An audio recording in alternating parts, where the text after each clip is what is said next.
돈 가진 것 있으면 좀 빌려줘. 그는 누군가에게 쫓기는 듯 몹시 초조한 기색이 역력했다. 그의 눈에 서늘한 한기가 백태처럼 끼어있어 나는 순간 긴장하고 말았다. 간다. 그는 내가 지어준 동전 몇 개와 1,000원짜리 몇 장을 주머니에 쑤셔놓고는 허겁지겁 골목을 빠져나가 어둠 속에 묻히고 말았다. 안녕하십니까. 댕댕이와 채글입니다. 오늘 들려드릴 작품은 서은교 작가님의 단편소설 옛단집입니다. 이 작품은 서은교 소설집 미디어 파사드에 수록된 작품입니다. 작가님의 작품은 제 채널에서 소개해 드린 바 있는데요. 아버지를 요양원에 보내고 온 남자 이야기 백치미와 너무도 아름다운 작품 산골 두 노인의 썸 타는 관계 앙숙 등이 그 작품이죠. 좋아요를 눌러주시면 작가에게 힘이 됩니다. 구독은 감동입니다. 이제 시작합니다. 편안하고 행복한 시간 되십시오.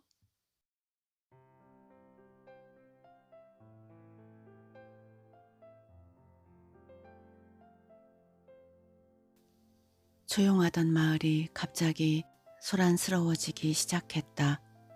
구급차의 요란한 사이렌 소리가 멀리 산길을 넘어가자 동네 사람들이 하나둘 익문의 집을 향해 발걸음을 재촉했다. 갑자기 무슨 일이래? 아, 익문의 여동생이 오빠를 입원시키기 위해 내려왔다자녀. 아니, 그 사람이 돌아온 지 얼마나 됐다고. 근데 익문의 증세가 얼마나 심각하기에 입원까지 시킨다고 그런디야? 그럼 또 익문의 집은 텅텅 비겠구먼. 익문의 집으로 올라가는 산길 초입에 사람들이 우르르 몰려 산 위쪽에 있는 익문의 집을 쳐다보며 모두들 한마디씩 거들고 있었다. 잠시 뒤 산길 중간에 멈춰서 있던 구급차의 문이 닫히고 천천히 산길을 내려오자 사람들은 이내 길을 비켜주었다. 차는 조용히 그러나 재빠르게 산길을 다시 돌아가 면사무소 쪽을 향해 달려가 버렸다. 그의 섣달 초 이튿날엔 엄청난 눈이 내렸던 것 같다. 안날부터 시작된 눈은 밤사이 잠시 소강 상태를 보이더니 다음날 오후부터는 어린아이 주먹만한 크기의 수다만 눈송이로 변해 댄 바람과 함께 금강을 건너오면서 인근 사냐와 강이 간직하고 있던 본연의 색채를 하얀 소복 차림으로 바꾸어 놓았다. 점심으로 시래기밥 한 그릇으로 불가심을 마친 나는 당나무가 서 있는 마을 어귀를 벗어나 저 멀리 성덕리로 돌아가는 산길 앞까지 숫눈길을 걸어 논두렁에 닿았다. 메마른 논바닥은 동네 아이들에게는 더없이 좋은 운동장이었다. 새끼줄을 꽁꽁 엮어 공처럼 동여맨 공 하나만 있으면 우리는 더없이 즐거웠다. 이미 대여섯 명의 아이들이 하얗게 젖어든 마른 논 위에서 정신없이 뛰어다니고 있다. 편을 가르고 자시고 할 겨를도 없이 나는 그들 사이로 끼어들었다. 거센 눈발이 눈과 콧구멍으로 파고들어 앞이 보이지 않았지만 우리는 그런 것에 개의치 않았다. 때론 움푹 파인 논바닥에 넘어지고 낯질이 닿게 되지 않아 덩그렇게 솟아있는 나락 밑 둥지에 걸려 자빠지기도 했지만 이미 수북이 쌓인 눈더미에 온몸이 파묻힐 때의 짜릿한 쾌감에 익숙한 우리들이었다. 까르르 웃고 떠들고 소리 지르고 정신없이 뛰어다녀도 우리의 발자국은 금방 눈에 파묻히고 말았다. 그만큼 그날의 눈은 엄청나게 쏟아지고 있었다. 그러던 한순간 우리는 갑자기 모든 행동을 멈추고 경고 신호를 받은 미어캣처럼 제자리에 얼어붙은 듯 서서 한 곳을 바라보기 시작했다. 내가 찬공이 저 멀리 산자락을 돌아가는 논자락의 수멍에 끼이던 바로 그 순간이었다. 멀리 산길을 돌아오던 소리가 점점 더 크게 들려오기 시작했다. 그것은 아랫마을 명식의 아버지가 몰고 오던 늙은 소의 목에 달린 원앙 소리였다. 딸랑딸랑. 그 소리는 흩날리는 눈보라 속을 정면으로 뚫고 바람처럼 우리의 깃전으로 날아왔다. 소의 걸음이 점점 느려졌다. 하얀 눈 속을 걸어가는 그들의 모습이 산길을 돌아가 사라질 때쯤 우리는 비로소 서로의 얼굴을 마주보았다. 그리고는 약속이나 한 듯 일제히 그들을 뒤따라 내달리기 시작했다. 우리가 숨을 헐떡이며 산길을 돌아갔을 때 이미 명식이 아버지는 지난 여름 원봉리에 살던 노인이 땅 보탬을 한 산소를 끼고 오르고 있었다. 우리는 행여나 들킬세라 산속으로 숨어들어 산을 타고 그를 뒤따르기 시작했다. 저 멀리 산등성이가 끝나는 곳에 커다란 소나무가 두 팔을 내려 뻗고 있는 아래 보이는 집. 소는 그 집 입구에 서자 갑자기 흥분해서 날뛰기 시작했다. 명식이 아버지가 덩달아 몇 번을 땅에 쓰러지며 혼쭐이 나더니 이내 채찍으로 소 잔등을 후려 갈긴다. 음매! 충혈된 소의 눈에서 흘러내린 눈물이 콧잔등 아래로 흥건히 젖어 있었다. 고뚜레를 끌고 명식이 아버지가 집 안으로 사라진 틈을 타서 우리들은 잽싸게 쌀인문 앞에 고개를 뒤밀고 집안을 들여다보았다. 어미소는 땅에 거꾸러진 뒤였다. 명식이 아버지는 대문 저편으로 고개를 돌린 채 한 걸음 물러나 있고 또 다른 남자는 도끼와 날이 시퍼런 칼 등 섬뜩한 도구들을 챙기고 있었다. 뒷안 앞 아궁이엔 큰 솥단지에 물이 펄펄 끓고 있었다. 우엑! 우리 중 누구의 입에서 욕지기가 튀어나왔다. 순간 마당에 서 있던 두 남자의 시선이 쌀인문을 향해 내리꽂힌다.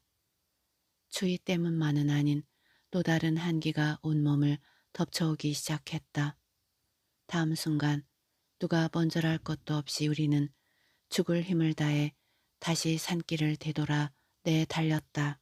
숨이 턱 차올랐다. 마을 앞 당산나무 아래에 와서야 우리는 거친 숨을 몰아쉬며 그 자리에 드러눕고 말았다. 어느 결에 눈은 그쳤는지 간혹 불어오는 바람에 나뭇가지에 걸려있던 눈송이가 털썩 우리의 머리 위로 떨어지고 있었다. 잠시 뒤 갑자기 눈발이 다시 세차게 내리기 시작하자 아이들은 하나둘 집으로 돌아가기 시작했다. 그러나 나는 그날 집으로 돌아가는 내내 가슴속에 또렷이 각인된 또 하나의 시선이 자꾸만 떠올라 쉽게 집으로 발길을 옮기지 못하고 있었다. 그 시선은 마치 명식이 아버지의 손에 끌려가던 소의 슬프고도 우울한 눈망울을 너무나 닮아 있었던 것이었기에 더 잊을 수 없었는지도 모른다. 그날 우리가 소스라쳐 놀란 가슴을 가누지 못해 정신없이 뛰어 마을로 돌아오기 직전 내가 보았던 또 하나의 시선, 그것은 바로 익문의 것이었다. 그는 우리가 자신의 집 쌀인문 틈을 들여다보기 시작하던 그 훨씬 이전부터 우리의 뒤 어딘가에서 보고 있었던 것 같았다. 다만 모두들 도망치기에 정신이 없어 허겁지겁 달려가느라 그의 시선을 놓쳤는지 몰라도 난 그날 눈이 무릎까지 쌓인 그의 집 앞 산길을 다시 뛰어 내려올 때 산등선 나무 위에 숨어서 매섭게 노려보고 있던 익문의 시선을 분명 보았던 것 같다. 이미 40여 년 전의 기억이었다. 명식이 아버지가 설을 세기 위해 소를 잡으러 들렀던 산등성이 집은 바로 익문의 집이었던 것이다. 그때 명식이 아버지 곁에서 소를 잡던 그 남자는 바로 익문의 아버지였다. 마을에서 산길을 하나 돌아간 곳, 그곳 야산 깊숙이 있던 애딴집은 가끔 도축이 비밀리에 이루어지던 곳이기도 했다. 익문의 아버지는 마을에 대소사가 있을 때마다 이 마을 저 마을을 찾아다니며 소나 돼지 등을 대신 잡아주곤 했다. 또한 이웃 마을에 가지 않을 때에는 그의 집에서 직접 가축을 잡기도 했다. 말하자면 익문의 아버지는 마을의 백정 노릇을 도맡아 하고 있었던 셈이다. 그의 식구로는 한쪽 다리를 심하게 절뚝이던 그의 어머니와 익문보다 2살 어린 여동생을 포함한 4명이었다. 사시였던 그의 여동생 정숙은 언제나 사물을 쳐다보는 게 많이 어눌하게 보이곤 했다. 그녀의 시선은 언제나 다른 곳을 향하여 있었기 때문이었다. 익문의 아버지 또한 왼쪽 손가락 2개가 없는 불구였다. 동네 사람들 얘기로는 그는 어릴 적부터 고향을 떠나 객지를 떠 돌아다니다 20년쯤이 지난 어느 날 익문의 아버지는 낯선 여인과 함께 다시 고향으로 흘러 들어왔다고 했다. 익문의 조부모가 돌아가신 지 반년이 되던 해였다. 만삭의 여인은 그곳에서 익문을 낳았고 몇 년 뒤 정숙을 차례로 낳았다. 그러나 마땅히 조상으로부터 물려받은 농사가 변변치 못했던 탓에 그의 아버지는 가족들을 남겨둔 채 다시 며칠씩 객지를 떠돌다 돌아오기를 반복하곤 했다. 말하자면 익문의 아버지는 이 마을 저 마을을 떠돌면서 어릴 때부터 몸에 배인 소나 가축 잡는 일을 대신 해주고 돈을 벌고 다녔다고 했다. 그들의 집은 우리가 사는 마을과는 작은 산 구릉 하나를 사이에 두고 있었다. 무엇보다 익문 어머니의 불편한 몸과 정숙의 장애로 인해 그들은 스스로 담을 쌓듯 마을 사람들과 멀어졌던 터였기에 그들의 생활은 더 깊이 숨겨져 있었는지도 모른다. 다만 익문은 나와 같은 학교에 다니고 있어서 매일 그를 만날 수 있었다. 우리가 다니던 초등학교는 산길을 돌아 익문의 집 앞 시골길을 약 30분 정도 걸어 원봉리에 가던 중간 오른쪽에 위치한 금강이 훤히 아래로 내려다 보이던 산 중턱에 있었다. 그의 학교 생활은 생각만치 특별한 구석은 없었던 것으로 기억된다. 그는 식구들 중에 유일하게 장애를 가지지 않고 있었지만 그의 내성적 성격 탓이었을까. 작은 키에 목이 짧고 굵었으며 눈꼬리는 호랑이의 그것처럼 약간 치켜 올라가 있었기에 그의 첫인상은 매우 반항적 이미지로 꽉 찬 듯했다. 그와는 4학년 때부터 언제나 한반이었고 우리는 3년을 짝으로 지내야 했다. 그의 집안 형편 탓에 익문은 점심시간이면 도시락을 먹는 학급 친구들을 피해 제일 먼저 교실을 빠져나갔다. 나는 그가 교실 뒤 금강이 내려다 보이는 곳을 서성이는 것을 자주 보았고 때론 우물물을 퍼올려 정신없이 물로 배를 채우는 광경을 자주 보곤 했었다. 나는 급식용으로 일주일에 2번 옥수수 빵이 나오던 날이면 내 목까지 고스란히 그의 손에 쥐어주곤 했다. 그런 날이면 우리는 학교 뒤 금강변의 하얀 백사장을 정신없이 뛰어다니며 놀다 집으로 돌아가곤 했다. 그에겐 내가 유일한 친구였던 셈이다. 강에서 멱을 감고 발가벗은 몸으로 바위에 걸터앉아 해바라기를 하던 때 그는 자주 내게 그런 말을 했던 것 같았다. 난 우리 집이 싫어. 아버지가 있는 집안은 숨이 막힐 것 같아. 언제나 아버지 몸에선 피 비린내가 나거든. 난 말이야 초등학교 졸업하면 집에서 도망칠 거야. 아버지가 없는 곳이라면 어디든지. 그리고 그는 그가 말한 대로 초등학교를 졸업하고 얼마 뒤 대전에 있는 어느 목공소로 일자리를 얻어갔다. 자연히 우리는 그 시점에서 더 이상 만날 수가 없게 되었고 내 기억 속에서 그의 존재는 서서히 사라져 가고 있었다. 초등학교를 졸업하고 나는 대전에 있는 중학교로 입학을 하였고 당시 고2였던 작은 형과 함께 자취를 시작하게 된 것이다. 익문을 다시 만난 것은 내가 중학교 3학년이 되던 새학기 초의 어느 날이었다고 생각된다. 학상, 누가 찾아왔어? 주인집 할머니가 문을 두드리며 쉰 목소리를 던지고 간 말이 채 사라지기도 전에 나는 불이 나게 대문으로 뛰어나갔다. 그날은 시골에 계신 어머니가 한 달에 한 번씩 들러 반찬이나 방세 등을 해결해 주고 가는 날이기도 했다.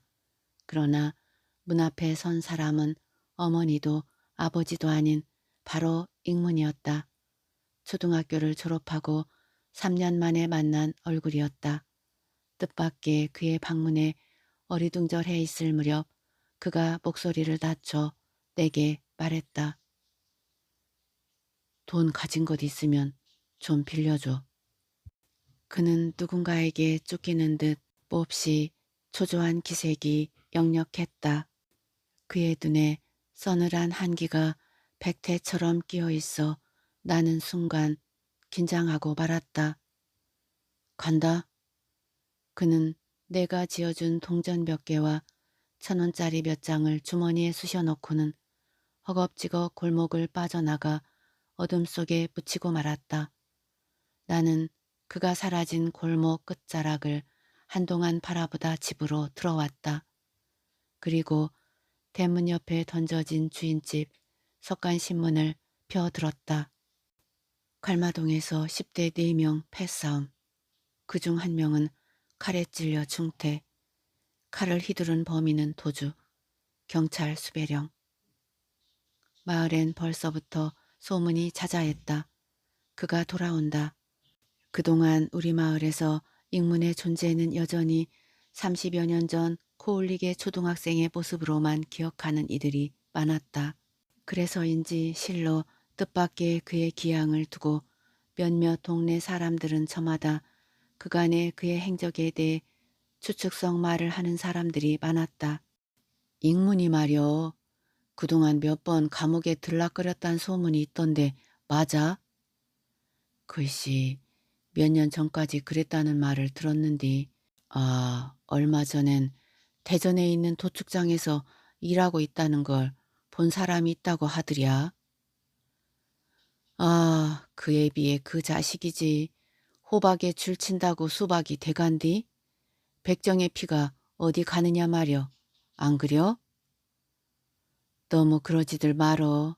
걔도 알고 보면 불쌍한 놈이여. 그거야 부모 잘못 만난 죄지. 익문이 그놈이 무슨 죄가 있다고 그랴. 근데 몇 년간 비어둔 집에 갑자기 돌아와서 뭘 한다고 다시 들어오길. 공연히 마을에 평지풍파만 일으키는 건 아닌지 몰라. 아닌 말로 있는 거라곤 무엇이냐. 다 쓰러져가는 슬레이트 집밖에 더 있어? 부쳐먹을 자갈론도 없지. 밭대기 하나 없는데 못하러 다시 들어오는지 참말로 요상하네 그려. 나는 과수원에 뿌릴 비료를 옮기다 말고 멀리 산 너머 그가 살던 집 쪽을 향해 고개를 돌렸다. 과수원 맞은편 겨우 100m 정도의 거리에 위치한 그의 집. 그 집은 3년 전 그의 여동생 부부가 살다 짐을 정리하고 서울로 이사를 간 뒤 줄곧 비어 있었다. 그곳으로 익문이 다시 돌아온다고 했다. 무려 45년 만의 일이다. 동짓달에 접어들어서도 며칠째 푹하던 겨울 날씨는 어젯밤부터 갑자기 추워지기 시작했다. 마을 어귀를 돌아가는 곳에 있는 작은 저수지 가장자리에 고사리처럼 휘어진 긴 억새의 상고대가 하얗게 내려앉아 있었다. 그리고 그날 밤 기어이 굵은 눈발이 잘 불려 밀어낸 때처럼 하늘 가득 내려앉기 시작하였다. 나는 군대를 제대한 뒤 잠시 도시 생활을 하였지만 IMF 이후 고향으로 내려와 아버지의 농사일을 물려받은 지 5년이 다 되어가던 때였다. 익문이 고향으로 돌아온다는 소문에 마을 사람들이 동요를 일으킨 데에는 어쩌면 그의 아버지로부터 이어온 백정이란 직업에 대한 거부감과 함께 익문의 폭력 전과 사실 때문이었는지도 모른다. 그러나 걱정과는 달리 익문은 집으로 돌아온 이후 별다른 바깥 출입도 없이 줄곧 집안에서만 시간을 보내는 듯했다. 그에 대한 마을 사람들의 의구심 가득 찬 눈초리를 비웃기라도 하듯 그는 묵묵히 하루하루를 집안에서만 맴돌고 있는 것 같았다. 나 또한 그의 소식을 들어 알고는 있었지만 이미 40여 년이 지난 지금 그를 다시 만나는 일이 조금은 낯설고 어색한 터라 쉽게 그를 만나러 갈 마음이 아니었다. 그러나 그가 돌아온 지 보름이 지나던 어느 날 나는 뜻하지 않게 그를 만날 수 있었다. 바로 그의 집과는 불과 100여 미터쯤 떨어진 나의 과수원에서였다. 그날 내린 눈은 몇십 년 만에 폭설로 바뀌어 있었다. 나는 눈이 잠시 소강 상태에 들어간 틈을 이용해 마을 어귀를 돌아 과수원 쪽으로 발걸음을 옮겼다. 수북하게 쌓인 눈을 헤치며 겨우 산길을 돌아 과수원에 도착했을 때 앙상하게 하늘로 뻗치고 있는 복숭아 잔가지가 힘을 이기지 못해 군데군데 부러진 모습이 보였다. 다행히 내년 봄 전정 시기가 되면 대부분 솎아내야 할 것들이라 발걸음을 돌려 과수원을 내려올 즈음이었다. 어디선가 들려오는 한 발의 총성. 탕! 과수원 옆 능선 꼭대기에 있는 소나무 가지가 휘청거리면서 소복이 쌓여있던 눈이 쏟아져 내렸다. 이어 무엇인가 수발에 수북이 쌓인 눈 위로 힘없이 떨어지는 게 보였다. 배고픈 겨울 짐승을 쫓는 어느 사냥꾼의 지심에 틀림없었다. 유해 조수 퇴치를 위해 사냥이 허가된 시기라지만 마을 인근에서 총소리가 들리는 게 조금은 의아스러웠다. 조심스레 숲을 바라보고 있는 찰나 누군가가 무릎까지 오는 눈을 헤치고 나오는 게 보였다. 사내의 손에 방금 총에 맞은 듯 서늘이 뚝뚝 떨어지는 새 한 마리가 축 늘어져 있는 게 보였다. 황조롱이었다. 그가 걸어온 눈길 위로 길게 혈흔이 점점이 흩어져 있었다. 헝클어진 긴 머릿결, 덥수룩한 구렛나룻과 콧수염. 그의 얼굴은 마치 동물의 그것처럼 온통 검은 수염으로 뒤덮여 있었다.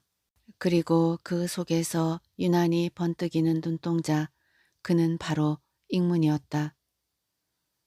오랜만이군. 녹슨 대문을 열고 들어가는 그를 따라 집 안으로 들어섰다. 예나 지금이나 그의 집은 변함이 없었다. 그러나 내가 그의 집 안에 발을 들여놓은 것은 이번이 처음이었다. 순간 묘한 긴장감이 다시 엄습해오기 시작했다. 마당 한쪽에서 소를 잡던 그의 아버지의 모습이 눈앞에 생생히 나타나기 시작했다. 뚝뚝 떨어져 내리던 소의 피가 여전히 마당 어딘가에 선지처럼 굳어져 있을 것 같았다. 굳이 나를 집으로 데려온 익무는 마당을 지나 헛간 입구의 새를 가만히 놓았다. 새는 이미 병줄을 다한 듯 고개를 뒤로 젖히고 두 다리가 경직된 채로 눈 위에 누워 있었다. 내가 쏜 게 아니야. 누군가 산 너머에서 쏜 총에 맞은 뒤 자네 과수원 안에 떨어졌던 것 같아. 그는 새의 깃털을 열고 총에 맞은 부위를 살펴보았다. 여전히 선혈이 조금씩 흘러나오고 있었다. 그때 맞은편 산 등선 소나무 가지 위에서 또 다른 새 한 마리가 앉아 이쪽을 향해 안절부절 못하며 애꿎은 날개짓만 하고 있었다.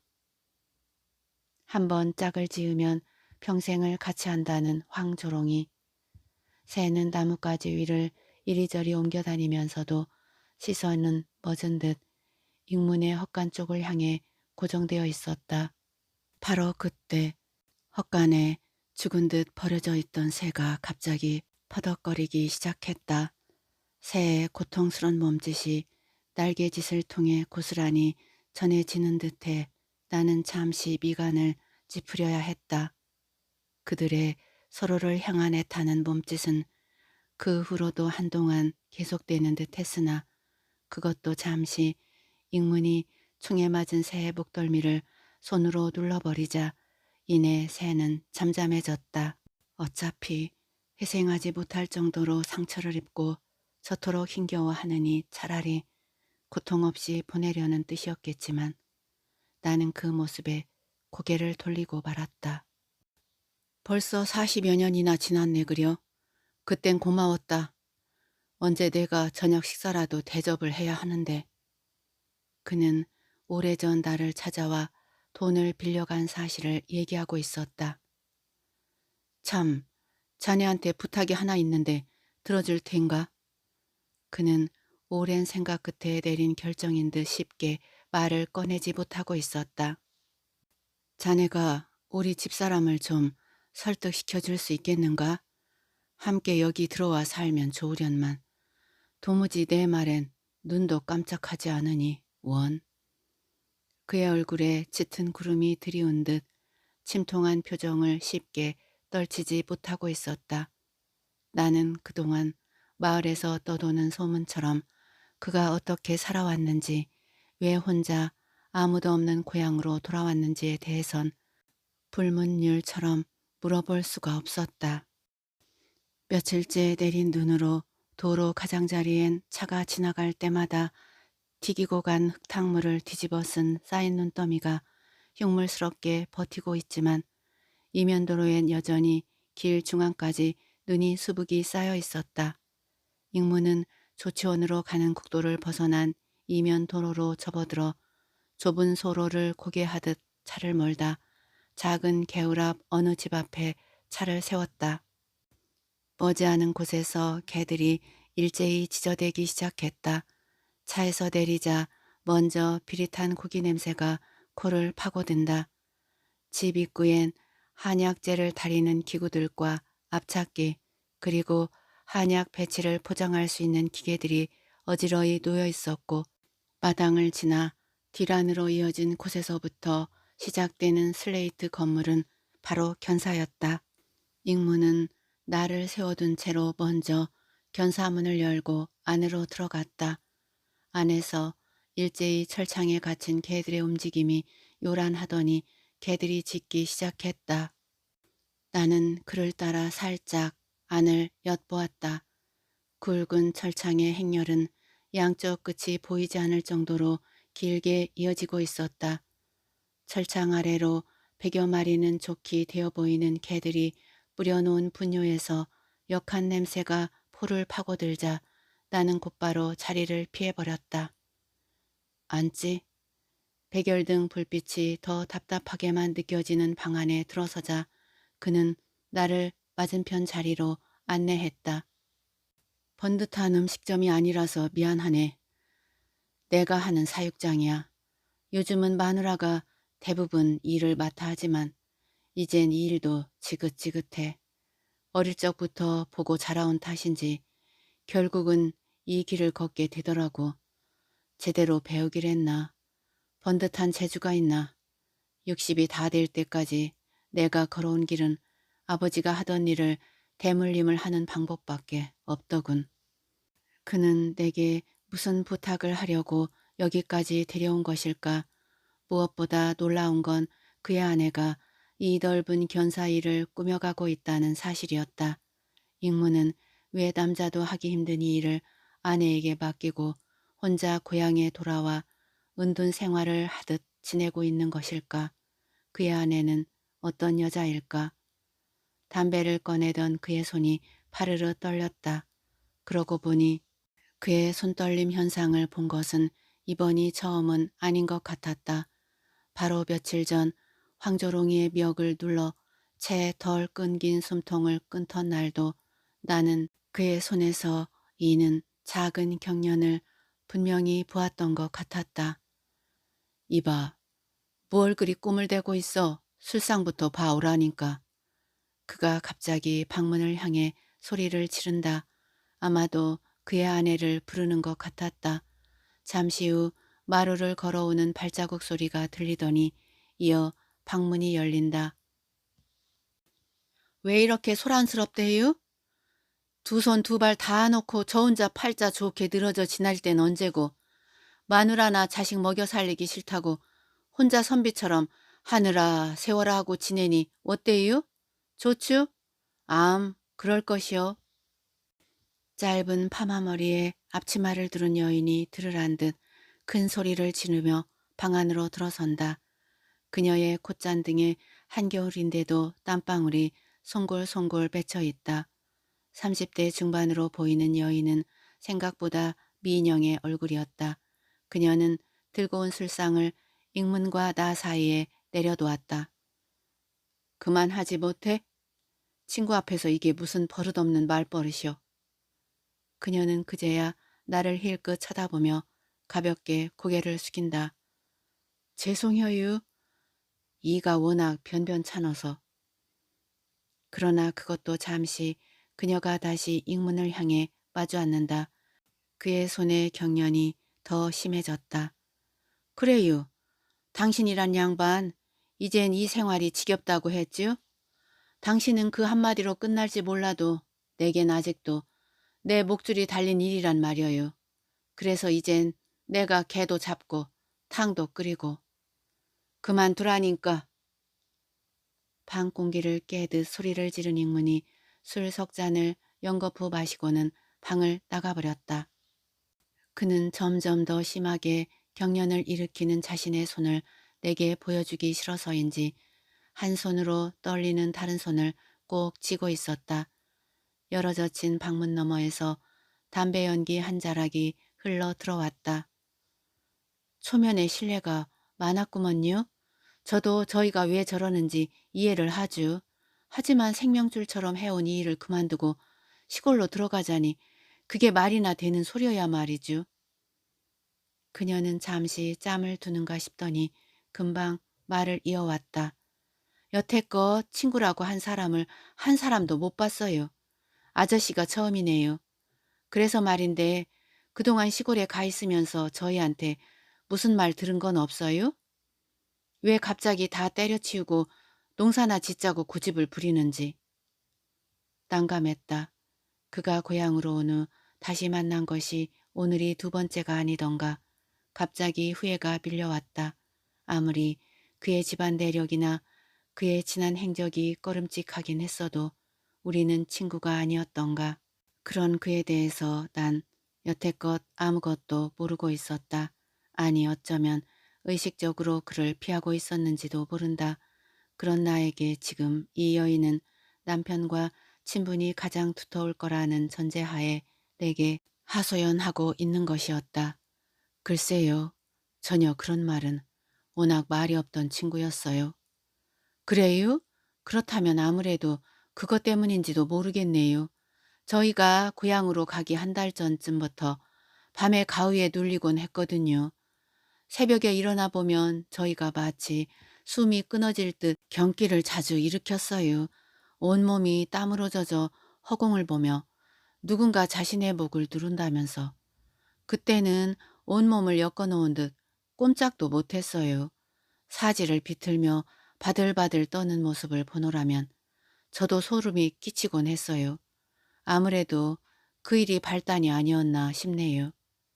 익문의 손이 파르르 경련을 일으키던 모습이 자꾸만 눈에 떠올랐다.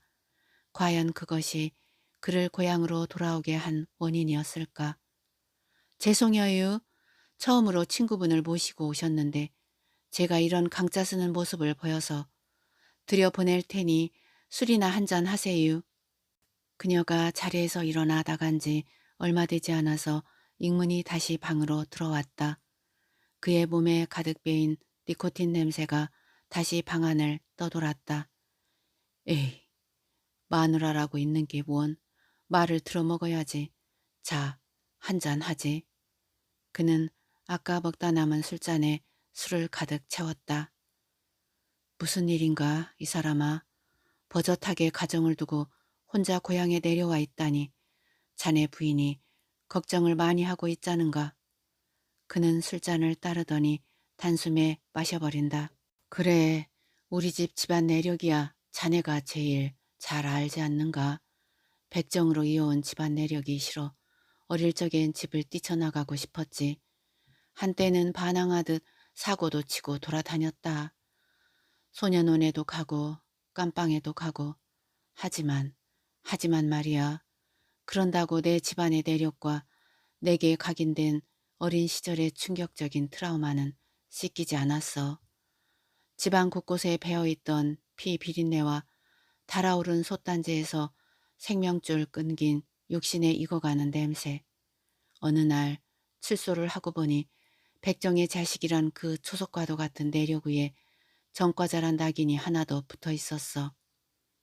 아마도 그때 나의 폭력 뒤엔 그런 자신을 숨기고픈 어디론가 숨어버리고픈 상처 때문이었는지도 몰라. 그는 다시 술 한 잔을 들이켰다. 어느덧 내 나이 부록이 넘어 있더군. 다시는 전과자란 굴레를 쓰지 말자고 버텼지. 이제 나도 여느 사람들처럼 가정도 꾸리고 마누라와 토끼 같은 아이들과의 행복한 가정 생활을 누구보다 간절히 원하고 있었지. 그러나 전과자인 내게 세상의 담은 너무나 높았어. 오랜 생각 끝에 내가 내린 결론이 뭔지 알겠나? 어쩔 수 없이 내가 갈 수 있었던 곳은 바로 도살장이었어. 아버지의 그 검붉은 손을 보며 치를 떨었던 그 길을 내가 다시 걷기 시작할 수밖에 없었다. 이렇게 얘기하면 도살장에 일하는 사람들을 전시하는 것 같아 그들에게 미안한 말이지만 그렇게 일을 시작한 지 몇 년이 지났어. 그리고 집사람을 만나 새 삶을 시작하는 듯 했지. 그러나 시간이 지나면서 내게 드는 생각이 뭔 줄 알아? 이것도 하나의 직업이구나 하는 생각. 생명줄을 담보로 내 삶을 영위하기 위한 수단.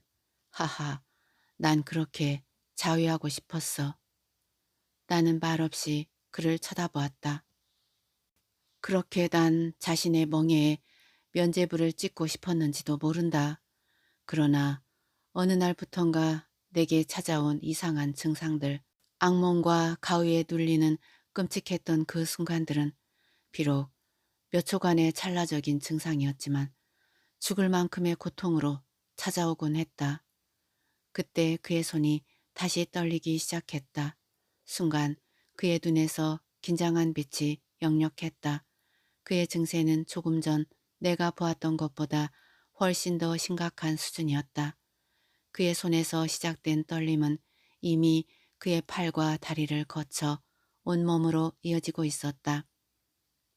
간질병 환자의 발작과도 같은 그 격려는 그의 사지를 한동안 심하게 떨게 하더니 그것도 잠시 바닥에 누운 그의 몸이 그대로 뻣뻣해졌다.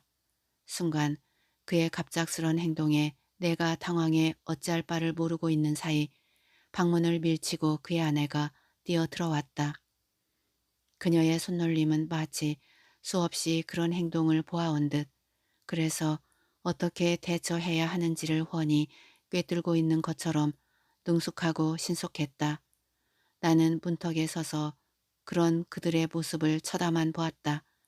밖에서 한 줄기 된 바람이 집 앞을 맴돌다 축사 쪽으로 사라져갔다.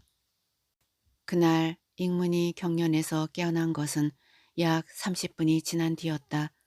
그의 아내는 별일 아니라는 듯 그가 깨어나자 다시 밖으로 나가 버렸지만 익문의 표정은 그게 아니었다. 제발 이제 그만둬. 여기서 멈춰야 해. 그러니 당신도 이젠 이 일을 그만두고 함께 고향으로 돌아가자고. 제발. 살생은 이제 그만. 그는 울고 있었다. 그러나 밖에선 아무런 응답이 없었다. 때마침 눈이 소리 없이 북풍을 타고 때리고 있었다. 그랬다. 익무는 더 이상 생명을 자신의 손으로 없애고 싶지 않았던 것이다. 그것은 자신 하나만의 문제가 아니었음을 나는 비로소 깨달았다. 그날 그가 언젠가 끌려가던 황소의 눈에서 흘러내리던 것과 똑같은 눈물을 흘리고 있을 무렵 나는 비로소 그 답을 찾았기 때문이었다. 어린 시절 난 아버지란 존재가 정말 싫었다. 언제나 배어있는 피 비린내를 맡는 것은 둘째 치더라도 무엇보다 사람들의 따가운 시선을 이겨내야 한다는 게 너무 힘들었다. 중학교도 다니지 않고 집을 나간 이유는 바로 그런 아버지를 피하기 위해서였지. 나도 남들처럼 중학교도 다니고 가족들과 함께 행복한 어린 시절을 보낼 수 있었는데 그 모든 불행의 시작이 아버지로부터 시작되었다는 생각이 들면 들수록 난 그 사실을 잊기 위해 더 잔인해졌는지도 모른다. 일을 부여받으면 난 닥치는 대로 행동했어. 그때마다 아버지의 피 비린내가 떠올랐고 난 그 사실을 잊기 위해 더 악랄해져야 했어. 그 일로 감방을 내 집처럼 드나들곤 했지. 난 말없이 그의 말을 듣고 있었다. 그는 다시 술 한 잔을 마시고는 말을 이어나갔다. 그런데 어느 날부터 내가 살아가는 방식에 해이가 들기 시작했어. 내가 아무리 세상을 모두 뒤엎어버릴 듯 행동을 해도 내게 돌아오는 건 아무것도 없다는 사실과 전과자라는 낙인만 쌓여간다는 사실을. 내가 교도소에 수감되어 있던 어느 날 아버지가 날 찾아오셨다. 10여 년 만에 교도소에서 만난 아버지의 모습은 뜻밖에도 너무나 야위어 있었어. 마치 중병을 앓는 환자처럼 창백한 얼굴과 깡마른 모습. 어디에서도 난 어릴 적 아버지의 당당하던 모습을 찾아볼 수가 없었다. 무엇보다 내가 충격을 받았던 것은 나를 면회하는 시간 내내 경련을 일으키던 아버지의 오른쪽 팔을 봤기 때문이지. 아버지는 내게 그런 모습을 보이지 않으려는 듯 왼손으로 팔을 꽉 잡고 있었지만 내겐 그날따라 그 작은 떨림조차도 생생하게 내 마음을 송곳으로 찌르고 있었으니까. 말을 잠시 멈춘 사이 익문의 팔이 경련을 일으키고 있었다. 돌아가시기 전 아버지는 내게 유언처럼 말을 남기셨어. 내 죽거든 이 세상엔 흔적도 남기지 마라. 땅속에 뒹구는 해골마저도 남기고 싶지 않다. 태워라. 한 줌의 재가 되거든 물이든 바람이든 산산이 흩어지게 해다오. 한 많고 죄 많은 이 세상에 나란 흔적을 남기지 말란 말이다. 알겠느냐? 이 세상에 안 죽는 게 어디 있을까마는 난 죽음을 두려워하지 않는다. 비록 쉽게 남의 목숨을 그들의 의지와는 상관없이 없애버린 자체에 대해선 그들의 원망을 들어도 할 수 없긴 하다만 이 세상은 그렇게 먹고 먹히는 먹이사슬이 공존하는 세상 아니더냐. 아직도 동물들은 그 생존의 법칙을 본능적으로 따르고 있지. 사람도 마찬가지인 게다. 문명화된 현대 사회에선 그 대상이 같은 인간이 아닐 뿐이다. 여전히 인간들은 짐승들을 식자재로 활용하기 위해 때론 대량 사육을 하면서 약육강식의 법칙을 이어가고 있을 뿐이다. 난 그런 인간들의 욕망 내지 본능을 단지 충족시키기 위해 살생했을 뿐이다. 어떻게 보면 인간들이 얼마나 간사하고 교활한지 보여주는 단면이 아니더냐. 스스로 그 일을 하는 걸 꺼려하면서 동물 사랑이니 어쩌니 하는 궤변으로 자신을 가장 숭고한 자연인으로 포장하는 인간들. 남들은 그런 일을 도맡아 한 내게 백정이니 어쩌니 하면서 나를 천하게 여기기도 했지만 그럴 때마다 난 오히려 그런 그들에게 속으로 욕을 퍼붓고 있었다. 그런 너희들은 뭐 그리 대단한 놈들이냐고. 파괴주의? 인권? 웃기지 말라고 그래. 그들은 비록 생을 담보로 하진 않았다 쳐도 그보다 더한 놈들이 얼마나 많은가 말이다. 가소로운 것들. 익무는 그날 밤 술에 취해 있었다. 나는 그가 그날만은 그 집에서 자고 오기를 바랐다. 하지만 그는 끝까지 시골집으로 돌아가기를 고집했다. 그의 아내도 그런 그를 더 이상 만류하지 않는 것 같았다. 저희는 더 이상 제가 이 일을 하지 않기를 원하고 있지만 이젠 저도 그럴 수 없을 만큼 이미 깊은 숲속을 걸어 들어온 걸요. 내가 그만두지 못하는 이유는 밭대기 하나 없는 시골 생활이 얼마나 궁핍하고 구차한지를 잘 알기 때문이에요. 그리고 또 다른 진짜 이유는 그녀는 말없이 문 앞을 가리켰다. 그렇게 나는 그를 차에 태우고 집으로 돌아왔다. 혼자 남은 그가 또다시 발작을 일으키지 않을까 걱정이 되었지만 그의 고집 또한 쉽게 꺾이지 않았다. 지장경에 보면 이런 구절이 있지. 남의 목숨을 함부로 뺏은 사람은 그 생명이 죽는 모습과 똑같은 모습으로 최후를 맞는다고. 무슨 뜻인지 알아? 내가 없애야 했던 그 수많은 생명들이 내가 경련을 일으키는 그 모습 그대로 죽어갔다는 뜻이지. 우리 아버지 또한 이런 경련에 시달리다 돌아가셨으니 누구도 원망하지 않는다.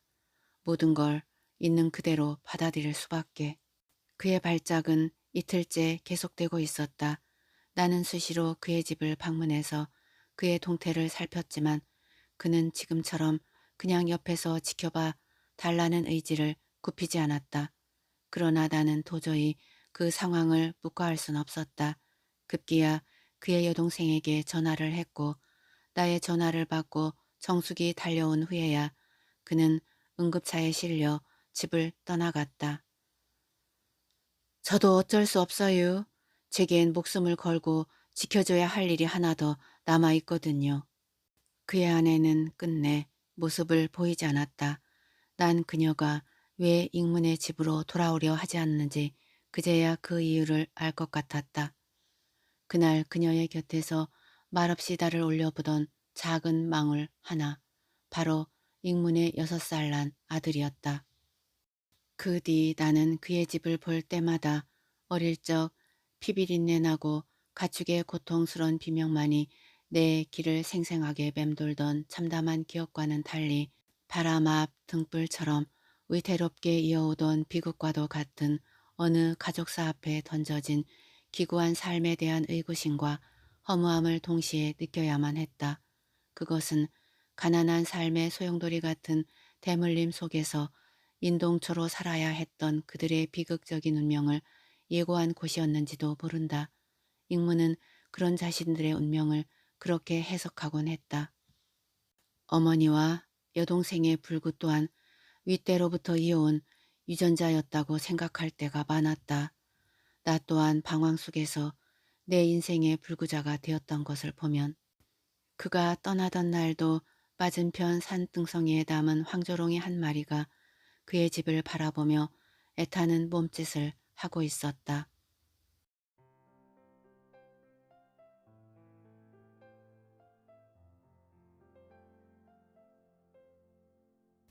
작품 잘 감상하셨는지요? 이 작품의 핵심은 마지막에 있는 듯 합니다. 다시 한번 짚고 넘어가야겠습니다.